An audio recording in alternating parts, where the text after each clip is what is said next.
Greetings, film fans, and welcome to another episode of the following feature podcast. I'm your host, Arthur Wilde, and I'm here every week to give you the rundown of the latest film news and gossip, plus we try to review a few films as well that you may or may not want to watch.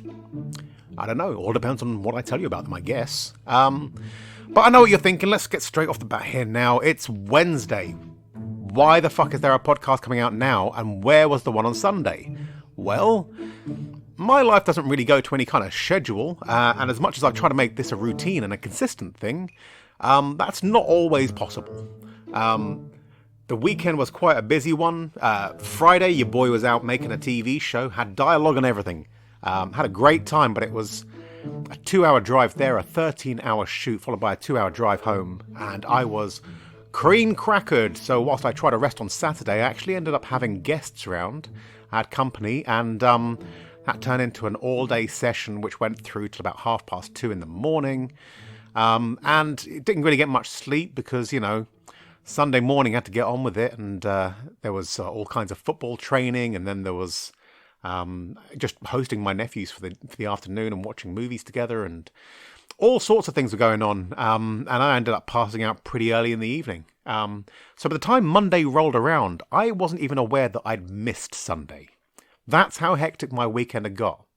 As for Monday, I just pretty much crashed out the entire day. Was supposed to be getting all my stuff yesterday, but then I got more distracted. Had the super important task of taking the dog to the groomers. But then I also had my friend pop round. He had a voiceover audition that he wanted to do, but he didn't really have the equipment. And what with me having one of the coolest and best sounding podcasts of all time, he decided this is the place to be. This is where it needs to happen. So he came round, and it was a friend that I hadn't seen in years as well. So we ended up catching up and just chilling and hanging out. And yeah, I just lost track of time. Before I knew it, I was sat in front of my laptop late in the evening wondering whether or not I should do a late night podcast. But you know what? I was tired. I wasn't really feeling it. And this is one of those things that I'm not doing this out of any kind of an obligation. I'm doing this for the fun of it. So if I'm not going to do it and have fun, then I'm not going to do it at all. So yes, it's a midweek podcast. I do apologize for that. For all of those that you like to take the podcast with you on your Monday morning commute, I'm sorry I wasn't there for you, let you guys down, and I apologize. But here we are. We're here now. We're live. We're going. Well, I mean, it's live when I'm recording. It's probably not going to sound live when you're actually listening back to it because editing and etc. And it's not live. I mean, we all know the definition of live. But anyway, let's move on because it is quite an important week in regards to what's going on with the world of cinema. So let's get stuck in with the news section, the film news. And the first thing we've got to talk about, the most obvious thing, we've got to talk about the films that are being delayed because yet again, the schedule has shifted. Things haven't really been going well at the cinemas since they've reopened. Not a lot of people are very excited about going back. They're kind of reluctant, which is understandable due to the, the ongoing pandemic and the recent resurge, the second wave of cases coming through. And whilst we have been encouraged to go out, of course, the government is turning around and putting the blame solely on the people that actually went out under instruction with their 50% off fast food. Apparently, we're the ones that are reckless now, and we're, spreading the virus again. But hey, let's not get political. I do too much of that in this show already. The fact remains that with the limited cinema releases, cinemas, especially the big chains like Cineworld, have been suffering. I'm not saying that independent cinemas haven't been suffering worse, but for the Cineworld viewers like myself, I've got one of those unlimited cards. There aren't many independent cinemas nearby, and actually any cinemas at all in my local area, they're very hard to come by. But yeah, so I go to Cineworld quite a lot, and they're a chain with huge overheads, and they tried their best to open up again. I think they did a pretty good job. They were trying to keep people apart. But it wasn't really enough. And when Tenet came out, that was supposed to be the film that saved cinema, which was a bit too much pressure on Nolan and the team. But, however, it didn't really rake in the kind of numbers that it should have done, which was understandable. They could only sell half the amount of seats that they normally would. And that, with the lack of people actually going to the cinema, meant that the numbers were very, very low. If this film should have made a billion, where it was making, less than 50 million at a time. And it was a very difficult thing for the cinemas to go through, because obviously they're like doing their best to put it on as many screens as possible and promote it as best as they can. But just, they weren't seeing a return. And with the announcement that a load of films are going to be pushed back to next year, it became, it was no longer viable for them to keep their doors open. So Cineworld especially, and some other chains, and maybe a handful of the independents that were able to open again, they're all going to be shutting now. So we're going to be losing our cinema again. And to be fair, I went to see New Mutants when it came out, and it wasn't a great film. But that didn't take away from the fact that on opening night, I went to a local Cineworld, which was, one of the biggest and most popular in the area. It's quite new. And I was one of 5 people in the cinema watching a brand new Marvel movie. I mean, I know it's not the MCU, it's Fox, Marvel, Sony film stuff. But even still, 5 people on opening night, so they were making a huge loss there, and it's kind of understandable that they didn't want to continue down that road, because at the moment, the way finances are, they will just about be able to keep on the staff and not have to have massive layoffs. But it's looking like if as Boris Johnson said, these restrictions could go on for another 6 months, which mean all those films that are coming out in spring, if they do end up coming out in spring, then there could be a resurgence of cinema goers. But if there isn't a vaccine, then that means that it's still going to be restricted viewings with a very reluctant audience. So there could be the possibility that many cinemas never reopen.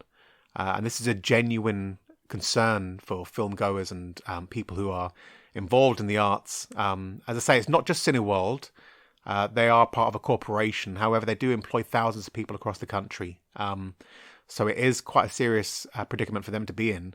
A lot of the independent ones as well, they're going to be suffering, and they don't have the large corporation. They don't have the ability to kind of get a bailout the way that other corporations would be able to do. So, unfortunately, we're seeing as well that instead of the government looking for ways to greater support the art, which is a multi-billion-pound industry in this country, Rishi Sunak was actually on the news in the last couple of days, claiming that people in the arts should look to, learn new skills, look for new opportunities, give up on their dreams, and maybe, stack shelves in a supermarket or something like that. It's a very weird situation. I'm in the industry myself, and whilst I have been very fortunate recently getting some, good work, I'm seeing big jobs being taken away. Your boy still hasn't started on the movie. That was supposed to be this week. It was also supposed to be last week. And it was also supposed to be the week before. And numbers keep getting reduced, and dates keep getting shifted around, and things keep happening. And it's a weird and scary time. Now, as far as the films that are being delayed, and this is the big one, because Bond was supposed to be one of the biggest releases. Here in Britain, we love our Bond films, and they attract a lot of bums to a lot of seats. So the fact that the Bond film has now been moved back to April 2021, it was a bit of a knockout blow for the cinemas, because that was huge in regards to them being able to stay open, financially speaking. So that's been pushed back to April 21. Black Widow also has been pushed back to May 21st. The Batman movie that we were looking forward to next year, I mean, they're still not even, I think, a third of the way through filming yet. That's been moved back from June of next year to March 2022. Doctor Strange has been moved back from May 2021 to March 2022. And another big one that the cinemas were banking on, because it was going to be a huge draw, one that we've been looking forward to for a very, very long time. Denis Villeneuve's Dune remake, which is supposed to be out this December the 20th, is now coming out October next year. That's a long delay. I mean, we'd just seen the trailers. The excitement was getting there. Everyone was getting ready to buy their tickets.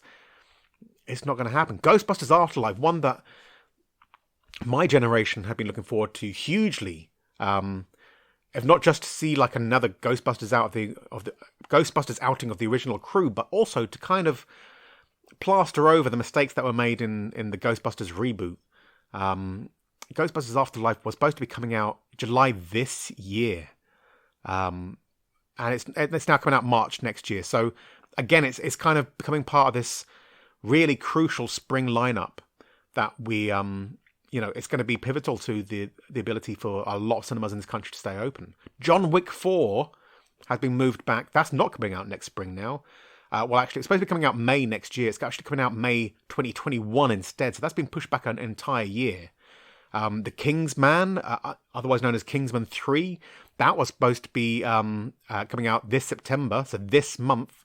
That's now coming out February next year, but we'll see about that. That all really depends on when the cinemas are able to reopen. Top Gun Maverick, that's been moved to July of 2021.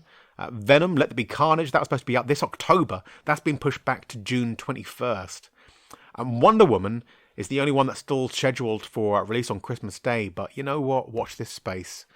If they are able to get people back in cinemas this Christmas, that'd be fantastic. But with the pandemic still out there and flu season coming upon us, there's going to be a lot more people, a lot more vulnerable people that we need to take care of. Remember, we're not wearing masks to take care of just ourselves. We're doing it to take care of other people as well. There are people that have all kinds of autoimmune problems and breathing problems and conditions that put them in a high risk category. So whilst you may believe that even getting coronavirus, you might be able to recover really quickly, you might end up giving it to someone who just cannot recover at all. And it affects everyone differently. I mean, it's not the most obvious virus when it comes to the effects it has on certain people. You could be perfectly healthy, but it could attack your lungs in a way that leaves them scarred and damaged, affecting you for the rest of your life. So you've got to be really careful. This isn't a joke, and as much as the president of the USA tries to make out that he's now immune somehow, and they tested his DNA, but it wasn't DNA, it was USA. It's just a pile of shit. It's just that guy is so full of shit. If you haven't figured that out by now, and yeah, you know what? If you are going to get coronavirus and you're able to be picked up in a private helicopter where your amazing world-class physicians at home transfer to you to an even better facility where you're given the most exclusive and expensive treatment the world has to offer, including experimental drugs that aren't available to the public, then yeah, you could come out pumped full of steroids and feeling really great. But it's all a bunch of shit, so be careful. Try to look after each other. The more care we take now, the more sacrifices we make in regard to our social interactions and, parties and such, then the quicker we can get back to normal and the quicker we can make sure that, we can enjoy our lives again. 2021 could be a fantastic year, but we need to sacrifice 2020 for it. And that's easier said than done for most people, but unfortunately that's the way it has to be right now. So yeah, unfortunately, all those films are being pushed back. But let's try to lighten the mood a bit. Let's talk about some positive stuff. There is some more film news that's not just delayed and sadness. Craig Robinson and Andy Samberg are teaming up for a stoner comedy called Super High about a strain of cannabis that gives you superpowers. Now, that sounds like an interesting concept. You know what? The first thing that came to me was like, well, that would be great because I'd rather it was cannabis than something like cocaine. Think about the kind of superheroes that cocaine would turn you into. Jesus. I don't know why I have trouble saying that word. Maybe I'm on drugs. But anyway, so yeah, basically they're going to do this film about, and it just sounds ridiculous. I mean, you know Andy Samberg from like Brooklyn Nine-Nine. Craig Robinson has been in a lot of the old Seth Rogen movies. And it's a very funny comedy duo. But don't really know much else about the film at the moment, but it is a funny concept. I can imagine them being the most half-assed superheroes in the world and having some very kind of maybe not the most effective superpowers in the world. I don't know. It's an interesting concept, but those two getting together, I'm not sure. Well, you know what? I know Craig Robinson has starred in Brooklyn Nine-Nine. Whether they've worked with each other outside of that, I don't really know, but it's a good comedy partnership, and I'm really looking forward to seeing that. Hopefully Lonely Island do the soundtrack as well, because that'll just make it extra cool. Here's a bit of interesting news. We're going back to talk about the MCU again. Jamie Foxx is to reprise his role as Electro in the Spider-Man franchise. Now, even though he's been part of the Andrew Garfield timeline, he will be playing the same character in Tom Holland's MCU variant. Does this mean we're edging closer to a live-action Spider-Verse movie? This is the company that's not afraid to play the long game, so, watch this space. There's been rumours for a while that, Tom Holland's Spider-Man might enter the multiverse, and they've been talking to the likes of Andrew Garfield and Tobey Maguire about reprising their roles as their versions of Spider-Man. And that could be very, very interesting. I'd actually be interested to see what they would do with that, because have you seen the film Spider-Man Into the Spider-Verse, the animated film that won the Oscars? You'll know that there is...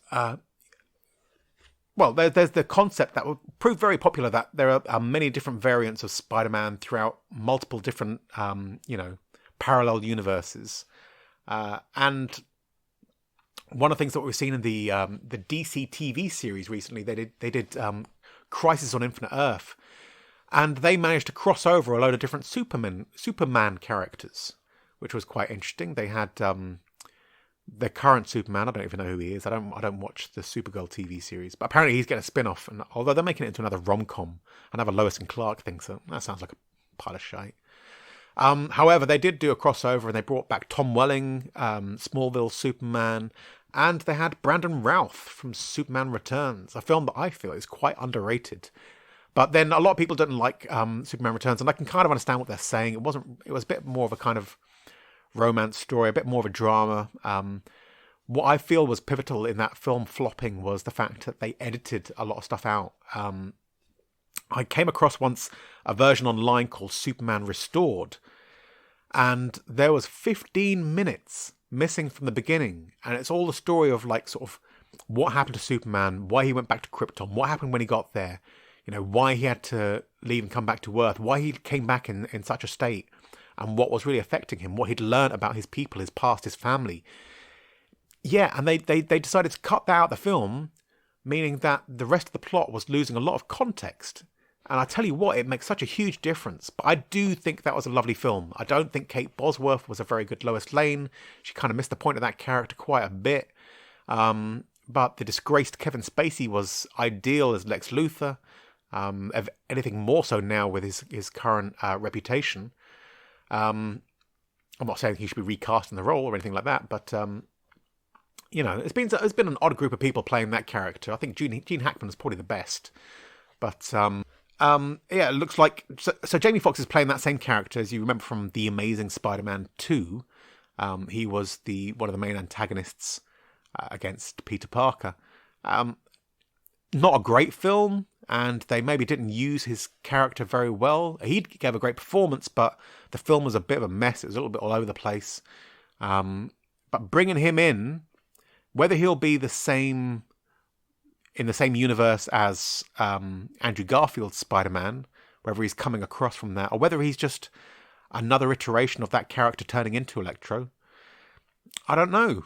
But the fact that it's the same actor, that makes me wonder, what are they going to do with this? So that's one to keep an eye on. Also, what else do we have? Oh, yeah. Now, you might remember, early in September, about 3 or 4 weeks ago now, I was saying that I believe that there's a new Borat film coming out because he's done a bunch of sketches recently, and some people are hinting at the fact that it might be leading towards a Borat film. Some people are saying it might be something else. It could be a new series of This Is America. But yeah, we were saying on this show that it was possibly Borat 2, and we had a possible title floating around. Well, turns out we were right. Borat, and that it's not Borat 2, it's now referred to as Borat Subsequent Movie Film, is coming to Amazon this October the 23rd. So, we're not talking about, that's like just over 2 weeks away. But just in time for the election, as we predicted. So we are going to get to see it. And judging by the trailer, it looks absolutely fantastic. Now, as we discussed, he said in an interview when the first film came out that he would have difficulty doing it again because everyone recognises him. And that seems to be the setup for this film as well. He does go around originally in the Borat costume, but then he talks about how everyone recognises him. So to do his new film, he'd have to do it in disguise. Cue him trying on different outfits and dressing up as fat Americans. There's even a great bit in the trailer where he dresses up as Trump with a girl over his shoulder and runs into a town hall meeting with Mike Pence. So it looks outrageous, it looks hilarious, and I cannot wait to see. I'm under the impression that he has caused a lot of controversy, but in order to mitigate the amount of negative press that the Republicans are getting at the moment, they've downplayed it, they've not really kind of talked about it, they haven't addressed it, but in doing so, they've actually helped promote what could be some of the most amazing twists and outrageous moments in this film. So really, really looking forward to that. Cannot wait to see it. That's Borat's subsequent movie film coming to Amazon this October the 23rd. And let's face it, who isn't tempted to do the accent when they're talking about it? Borat's subsequent movie film. I always end up sounding like the fucking meerkats from the advert. You know the one. Compare to the meerkat.com. Simples. Anyway, this is the thing. I shouldn't be doing impressions on this show. It's fucking embarrassing. Let's move on. Robert Downey Jr. is hoping that Sherlock Holmes 3 will kick off a mystery verse of films related to the famous detective's escapades. Now, this is a bit of a weird one. We all know that Guy Ritchie was looking to make another Sherlock film, but he got so sidetracked with all his other projects that it just didn't happen. Well, he's going to be doing it pretty soon, and in fact, they're so far in advanced talks that Robert Downey Jr. wants to take what he's learnt from the MCU, I guess, and try to make some kind of mystery universe of connected films. And someone's even suggested that with the current, run of Poirot films, maybe there could be a crossover there. Who knows? But basically, I think what they're talking about is that there's going to be like side characters that get potential movie spin-offs or TV spin-offs. Some people are talking about how a Dr. Watson show would be quite interesting, or whether they can come up with their own version of Enola Holmes, because as we're seeing the Netflix film, it's doing really, really well. And it is a fun family film. I had a few problems with it. If you want to be reminded of that, we'll go back and listen to the last episode of the podcast, which was almost 10 days ago. I know. And I'm sorry, all right. I will try to make it a bit more consistent, but, shit happens. But yeah, Robert Downey Jr. is hoping that Sherlock Holmes 3 will be able to kick off this mystery verse. And they'll be looking to expand on some characters. So expect there to be a few peripheral characters with significance in history, but played by quite well-known actors that maybe you feel should have had a larger role in the film. Who knows? But yeah, we'll keep an eye out for it. But that's all the film news I've got for you this week. As I say, it's mainly about film delays and, not being able to keep the cinemas open much longer, but such is life. As I say, it's very important to me. I love going to the cinema. It's one of my favourite pastimes. So as soon as the cinemas are able to reopen, or as soon as there's any real news about whether the cinemas can reopen, I will be sure to let you know. But in the meantime, unfortunately, that's all the film news I've got for you. So let's move straight on to our film reviews.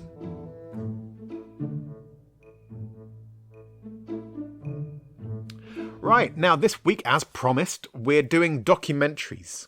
And I've watched a lot of documentaries over the last week or so. 10 days, I think it is. And I haven't managed to watch all the ones I wanted to watch. And there were ones that I wanted to review. There was some that recommended to me that I couldn't quite grab a copy of. There were some that I ended up watching that I enjoyed, but I didn't feel like were significant enough to get reviewed.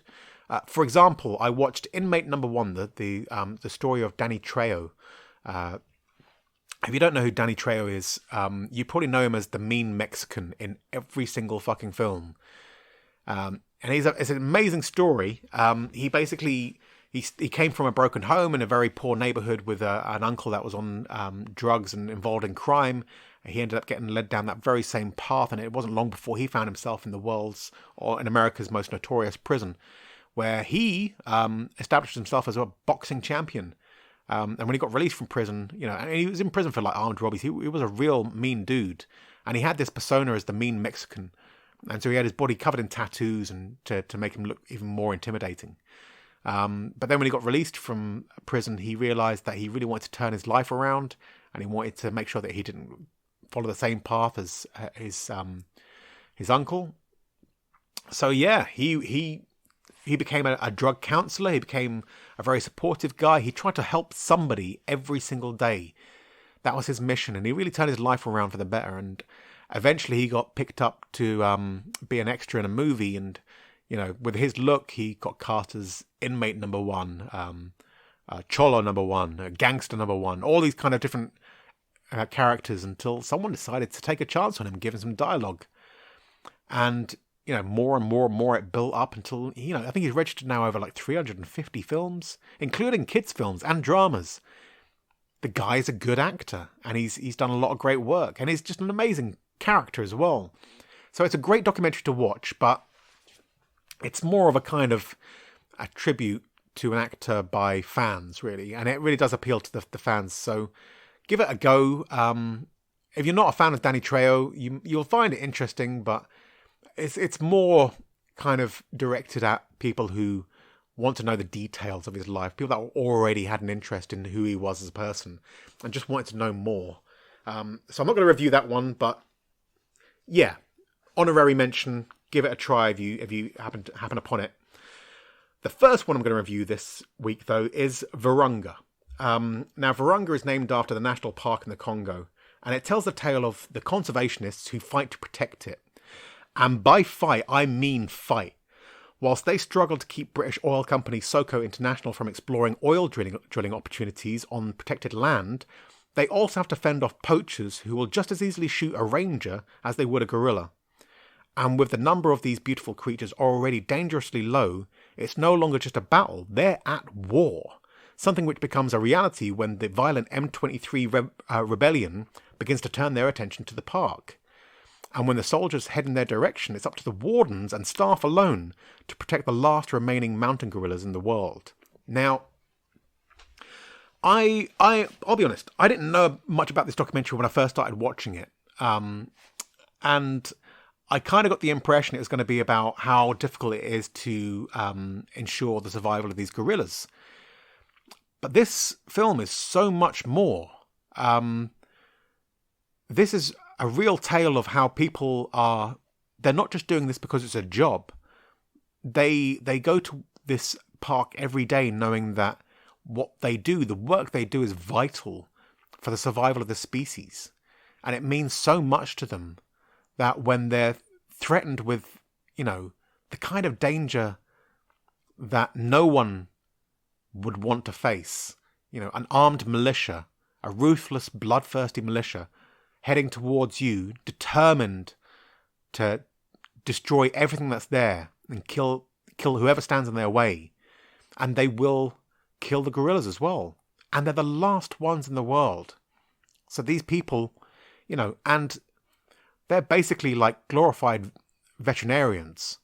They're taking up rifles, and they're looking to defend they're going to stand their ground, and give their lives before they'll give up the lives of the gorillas. And it's just the most amazing story. It's it shocks you to see that this is a situation that people really have to deal with. And you hear a lot about the difficulty of conservation, but you often get the impression that it's mainly financial, which it is to an extent, but the threat is real. The threat is a physical threat. You've got ruthless oil companies just trying to tear up this lovely part of nature, this restricted bit of land, just in case there's money buried beneath it in the shape of oil. And they're corrupt, and they're deceitful, and they don't give a shit about the law or nature or human life. And it creates a situation where, as much as the local government and the local army do try to protect the resources, when this rebellion starts and it's going from town to town, taking control bit by bit, creating a sort of caliphate of some sort, they know that when it gets to them, that it's already too late. If it gets to them, that means that the army has failed and they've lost. And now this militia that's growing and growing with each town it conquers, it's going to come up and it's going to come up against some park rangers and wardens and vets that aren't really built for this kind of thing. And it really is just, it's one of the most engrossing and captivating documentaries I've ever seen. It really did kind of blow me away, and I was shocked. I felt there were moments of pure heart-stopping drama that made me think, like, am I really watching a documentary here? Because this could very easily be a dramatized film. This could be a dramatization of the events told by someone who just decided to add a bit of cinematic flair with their dramatic license. But it's all real. And that kind of reminder every now and again that you're not watching a dramatization, that these people really did do this for the guerrillas. It really is outstanding. That's on Netflix right now, and I would recommend you go check it out. I mean, there's a reason why it got the Oscar nominations that it did. I'm surprised it didn't win any. I'll have to double check actually what won against it, but it's a fantastic documentary, and it's a real testament to just how much people are doing, how much certain people are doing to actually, the conservationists, to protect this resource and this very threatened species. But on the other side of on the other hand, it also shows the despicable corruption that these oil companies exercise when they're trying to, gain more resources at any cost. And it is a limited resource as well. So once that oil dries up, then that's it. The earth may reclaim the land once we're gone, but the creatures that are living amongst us right now, we're destroying them. We're destroying them left, right, and centre. So yeah, it makes you want to go out and do more to support renewable energies and animal conservation. It really is quite inspiring. So if you're a fan of like the Attenborough series and stuff like that on the BBC, and I know a lot of you are, if you like those kind of survival shows and it really does mean a lot to you, then go and check out Virunga, because it will really leave you with your jaw on the floor. And yeah, you might want to watch it again and again, because it's just that amazing. But moving on, our next documentary is one that I did mention that I was going to review, and it's one that stayed with me for a very long time. Anvil, The Story of Anvil, is a documentary about Anvil, a rock band that almost made it. Now, from headlining a festival alongside Bon Jovi, Scorpions and Whitesnake, to playing a 50th birthday party at a local sports bar, the fall from grace experienced by these aging Canadian rockers seems to be something of a mystery. A European tour brings little to no success. An audience of thousands turn out to be, audiences of 10, 15 people. And after fighting with promoters and sleeping in train stations, the band return home, ready to hang up their axes once and for all. But with a 13th album written, can they keep their shit together long enough to get it done? With no money, barely any support, and age quickly becoming a factor, can they keep from falling apart and finally relive the days of being true monsters of rock? Or will this be the final nail in the coffin? Now, this was an interesting one because I'd never heard of Anvil. And I was very, very much aware of the whole Monsters of Rock movement and all those kind of bands that came out of the 80s, and, all the spandex and the hair and, especially the hair. There's a reason why we called it hair metal, because, my God, you want to look at fucking Bon Jovi from the 80s and you'd think, it's almost an impossible perm. It's like a gravity-defying faux fro type situation. And good God, how flammable they must have been. There's no the amount of hairspray these bands use, the amount of pyrotechnics. There are stories of bands getting burned. Just ask James Hetfield; he'll tell you all about it. But the story of Anvil is a very interesting one because they seem to be right there. They were one of the best, one of the peak rock bands from this era and that movement. And everything was in place for them to make it.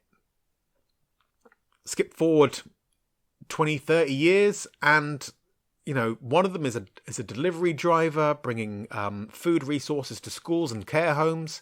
Another one works on a construction site, and they're generally just not really making it. They've pretty much given up. And as I say, they've got this small fan base of like 20, 30 people at their local sports bar, and we catch them doing a 50th birthday party for someone, and you think, what a fall from grace. But the one thing that I picked up on straight away is like, they still do it. Regardless of the how little success they've had, how little fame and popularity, they still do it.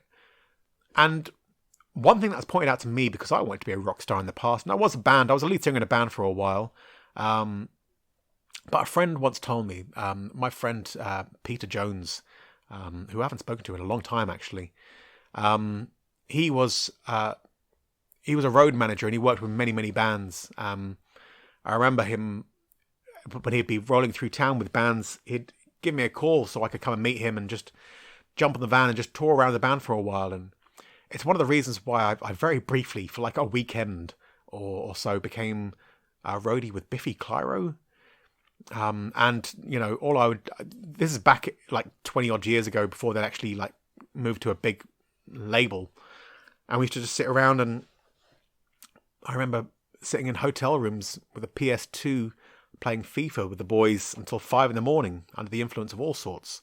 It was a hell of a time. It seems really rock and roll when I look back at it now, but I had no idea they were going to turn into the band they were, or the band they are now. And it's interesting because, I digress. Peter actually said to me one day, when I said that I wanted to be a rock star, he looked at me and he goes, "Yeah, you're not." And I was like, "I beg your pardon?" And he goes, you just don't have it." I'm like, "You've never even heard me sing or anything." And he goes, "Trust me, if you wanted to be a rock star, you'd be dedicating yourself to it a lot more than you are." And he was right. I wasn't as dedicated. I mean, it was something that I wanted a lot, but it wasn't something that I was committed to. And sure enough, when I ended up being in a band, we weren't very productive, any of us. We were a bunch of people that had always wanted it, but never really got around to putting in the work. And when we got together, we combined our lack of work to achieve nothing. And that was a bit of a wake-up call for me. But now I look back and I look at bands like Anvil, who had that taste of success, and then it all got taken away from them. And they never gave up. They never stopped being who they were. They never stopped being Anvil. And it's just amazing to watch them, have that kind of passion when they're just playing to like a group of dudes at a sports bar. But this documentary finds them after a failed European tour. They decide that they're going to go back into the studio. They're going to record their 13th album. And as they're doing it, they start to fall apart, and there's some truths get told which really cause emotional outbreaks between, lifelong friends. And it looks like it might all fall apart. They might just kind of, capitulate, and just everything will be lost, and that'll be it. That'll be the end of the story. But whilst recording the album, they basically get contacted about doing this Monsters of Rock festival in Japan, pretty much going back to where it all started, where they're at the peak of their fame. And they agree to do it, hoping that having this huge audience and going there with a brand new album in the can, they might be able to find it again. They might be able to find it, if only for a brief moment, because these guys are like in their 60s, 70s. Time is running out for them. For most people, they'd say that time has run out, and that's it. They shouldn't even be trying, but it's still in them. It's still part of who they are. It's part of their DNA. The rock and roll is in their blood, and they're not going to let it go. They're not going to go down without like one last hurrah. And that's what it all kind of builds towards. I mean, I don't want to tell you too much because you really should watch this, but it's amazing to watch this documentary and just you're really you find yourself almost falling in love with the band because you really do believe in their passion, their spirit, their belief in who they are and how true they are to themselves. It's quite hard to watch them being true to one another because it seems like they've spent most of their lives like holding back. And now that the camera's on them, now that they're put on the spot, they end up coming out with things that, risked breaking them. But also could be the one chance they have to kind of keep their shit together and, do it as a band. Maybe, I want to say like one last time, but it's one of those things that it's their last chance to save what has been their passion for their entire lives. It's like their child they've raised, Anvil the band. Will they fizz away into obscurity or will they go out with one last bang? Well, check out the documentary to find out because it's thoroughly enjoyable. The banter between the different acts they work with, the talking head stories where people like Lars Ulrich from Metallica say like kind of they don't understand how the band they looked up to are the band that you can now see playing at like a local sports bar doing a 50th birthday party. It's quite an amazing story and one that you'll find extremely compelling, so I would thoroughly recommend checking out Anvil, the story of Anvil. Now, the last documentary I'm going to review, I wasn't sure whether or not to review this one or not because it's a short documentary. It's only about 40 minutes long, and it's quite a niche thing. It's called The Speed Cubers. Now, if you don't know what a Speed Cuber is, it's basically... the Speed Cubers is a story of one of the most inspiring rivalries turned friendships you'll ever see. Now, that might be a big claim to open with, but I promise you that it's worth the effort. It tells a tale of two Speed Cubers, who are people who solve Rubik's Cubes competitively. The reigning champ, Felix Zemdegs, holds the most world records and has dominated the competition for years.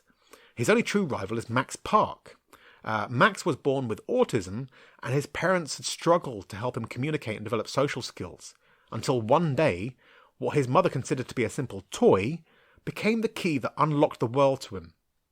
But upon meeting his idol Felix, instead of finding an enemy or a rival, he found probably the most important friend of his life. And as these two battle it out to become the best in the world, the achievements they have together make for a heartwarming tale of sportsmanship and friendship in one of the most unique competitions in the world. Now, this is a really interesting documentary because, as I say, like not a lot of people are aware of speed cubing, which is, and if you've ever sat down and worked a Rubik's Cube, apparently it takes the average human about, I think they said like sort of about 3.5 hours to solve a Rubik's Cube. These people will solve it in around 6 seconds, which is insane. And some of them can solve it one-handed in not much more time over that. Some people can solve them with their feet, which is, I just think, kind of pointless and kind of sick. Just not a big fan of feet. I'm like the reverse Tarantino. I make terrible films and I hate feet. But yeah, some people do it blindfolded, which is insane. It kind of reminded me of this really amusing thing I saw on Instagram, or it might have been a TikTok, something like that. And it was the first colorblind man to solve a Rubik's Cube in under 10 seconds. Spoiler, he didn't solve it. If you don't know what the joke is there, I can't help you. But with this story, it's amazing. Because it's not exactly what you think it's going to be. I thought it was going to be about like sort of trying to achieve this cubing record. But when you meet this guy Felix, you realise that he kind of fell into this. Like it was just something that became a bit of an obsession. But as he's getting on in life, he's wondering if he should keep doing it, or he's got this opportunity to go work in finance for this big company, and he's kind of contemplating where his life's going and how much of his time he's unnecessarily dedicated to what isn't really a very fruitful achievement. But then this kid Max comes along, and Max, who hasn't really been able to interact with the world in ways that most kids normally would. This Rubik's Cube became something which made him a lot more communicative, which was a godsend to his parents, who were really struggling and didn't really know what to do. This really was a key that unlocked him and made him more tactile, made him more personable, and really just gave him the social skills that he enabled him to interact with people, start attending school and doing things that, he really did have difficulty doing. The Rubik's Cube was the answer. So when he goes along to his first speed cubing event, he wouldn't usually use, one of the things he didn't do was point. He wouldn't be able to point things out. And as soon as he starts seeing his idols and cubers that he's aware of, he gets very excited. He starts pointing them out. And it becomes apparent that this is going to be huge to him. These events are going to be huge. But what will actually happen when he becomes competitive? What actually happens when he meets his idol, Felix? Well, what actually happens is Felix doesn't see a rival. What he sees is someone that he can help, someone that he can nurture and guide into becoming not just a great cuber, but a more rounded and sociable person. And he almost becomes like a bigger brother to him. And it's wonderful because Max's success can be attributed in part to his biggest rival and his biggest idol, the guy that he looks up to, the guy that he wants to, be considered alongside, is one of the people that is instrumental in helping him become the person that can be that person. And so it's really quite inspiring and heartwarming in a way that I didn't really expect. And it's a story of companionship and friendship and growing as a person, because the way Felix helps Max helps Felix as well. He allows Felix to see himself as a better person than he originally did, and it allows him to see that he can do more in the world through his cubing. It's not just a silly little thing that he does by himself. He questions constantly whether at his age he should be considering doing more productive things with his life, and whether his inability to keep up with the younger generation is because life is getting in the way and that he's getting more, responsibilities, or whether or not it's actually because that he feels guilty about dedicating so much time to something which, again, isn't a fruitful activity. It doesn't, give much in the way of rewards. So there's a lot going on in this documentary, and the fact that it's only 40 minutes long blew me away because they cover a lot of ground and they don't skip through things too quickly. It really does, spend a lot of time just telling the story of who these people are, where they've come from, and how their coming together helps them both, move forward in life and experience things on a level that they weren't really open to beforehand. It's very sweet, it's very sincere, and it's really nicely done. It doesn't spend too much time sort of making a big drama out of the issues that surround these people and the struggles that they come up against.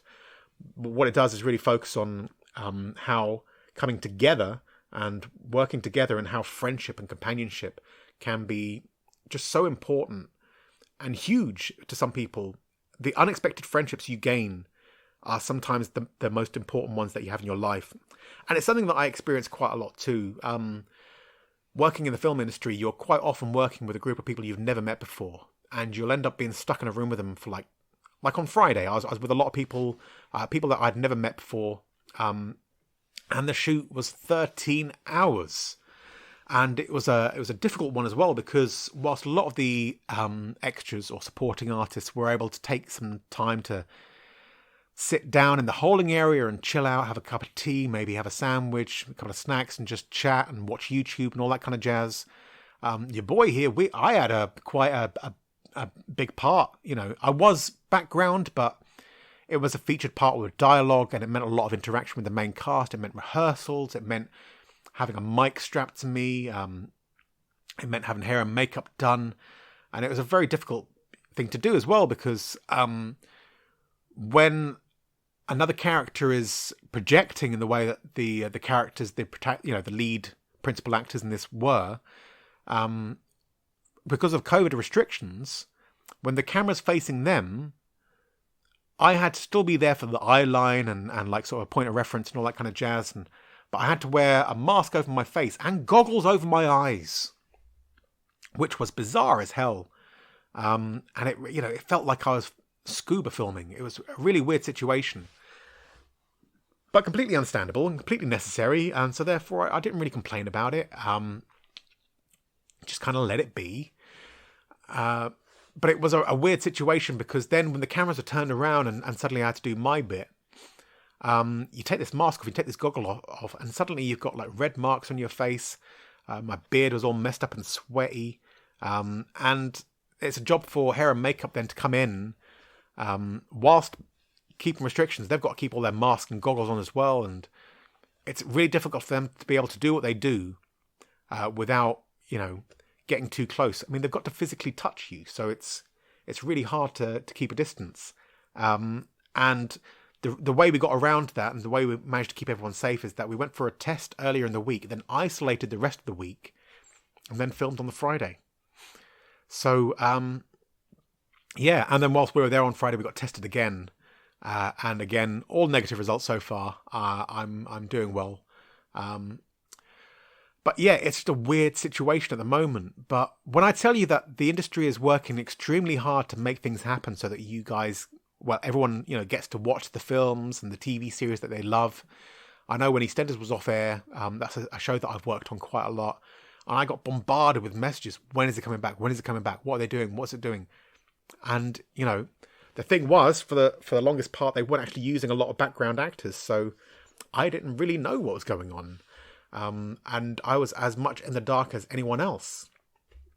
So it was a weird situation, but and it's weird. It's a strange world now. It's the new normal, going back to work and having all these restrictions, because the social part of it was huge, and the friends that you got to make and the networking was amazing. Some of my closest friends right now are people that I've met on movie sets, and